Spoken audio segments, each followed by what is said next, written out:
Okay, everybody, we're going to get started here with our cascading style sheets. And I want our first lesson to be fairly basic and go over what style sheets are and how they get used.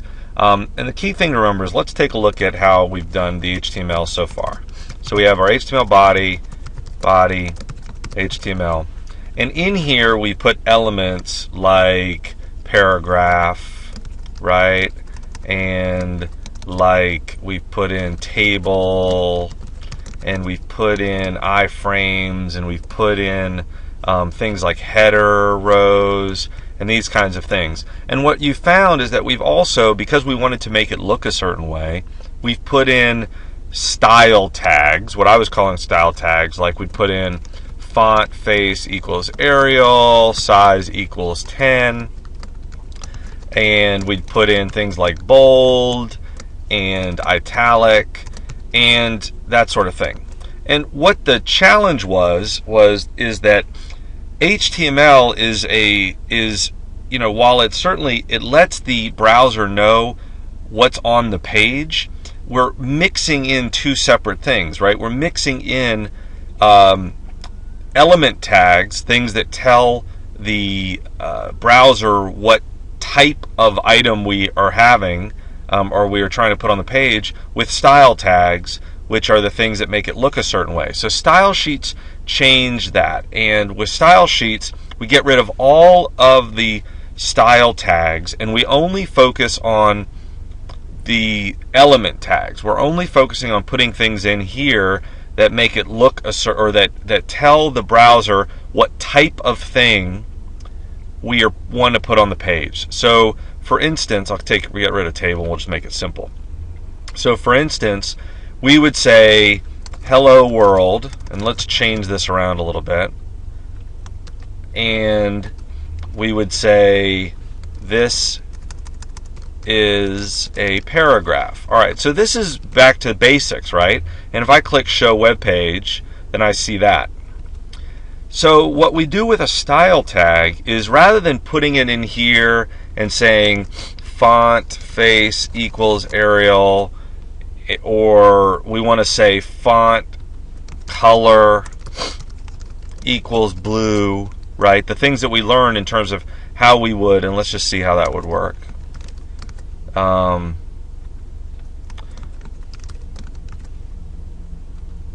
Right? We can change how it looks. But what we've done here is we've put these style tags inside of the elements, and the people who developed HTML said, well, we really want to separate the two. We want to have style all in one place, and then tags that define what type of thing, what type of text, or what type of item you're putting in the page, put that all in a different place. So what they did is they came up with something called style sheets. And style sheets are very, very cool, and they're going to let you do really anything that you want with regards to web pages. By the end of this class, you're going to be able to do animation. You're going to be able to make things move around in terms of changing whether something's visible or not visible. You're going to be able to place images wherever you want on the page, create borders. You're going to be able to do anything that you want. In fact, this page that we're looking at right here has a style sheet, and you can see we talked about this when we were looking at this at the beginning. Here's where the style sheet is.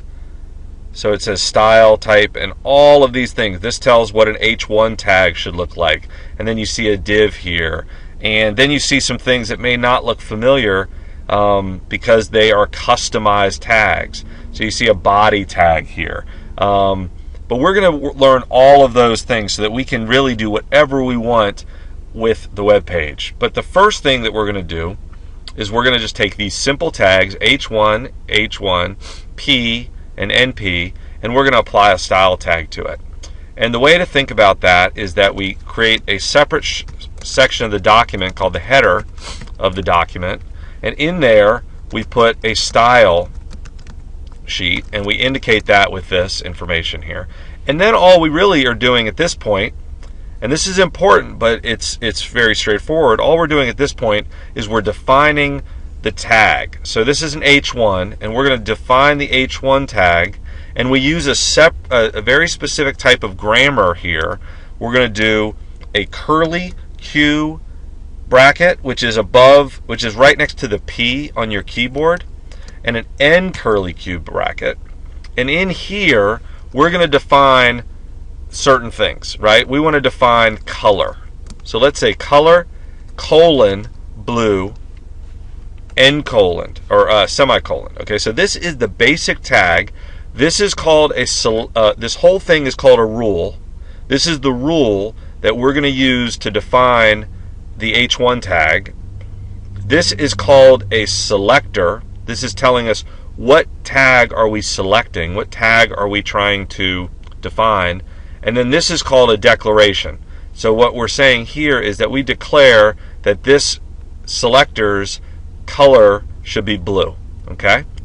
So let's see if that works. Now, you notice I don't have to do anything down here. I don't have to put in here font equals or font color equals blue or anything like that. All I have done is I've selected the H1 tag, and then I've declared that the color is blue. So let's make sure that that works. All right? If we wanted to, we can put multiple tags in here. So we could do font family equals Georgia. All right? And I'm going to show you all of these tags, and you're going to have a reference sheet with all of these tags, or with, in this case, all of these declarations, so that you can see them. So I'll go save work, show web page. All right, so that's hello world in blue. And if I change this, I can change this to green. Right? And then here's another tag I can do. And remember, what did I say this was called? This was called a rule from the selector with the curly Q brackets. It's a rule. So I want to create another rule, and I'm going to create a rule for the paragraph. Okay, and I want to say that that color is yellow. Okay, now remember, the grammar is very important.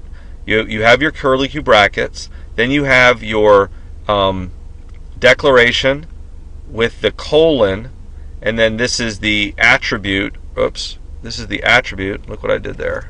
Let's change that. That says what it's going to be. And then it has to end with a semicolon. Okay? And so this is where you're going to run into some of your problems when you're programming, is you just have to have real attention to detail and make sure that you do that. So let's say then we'll give this a font family of impact. Okay?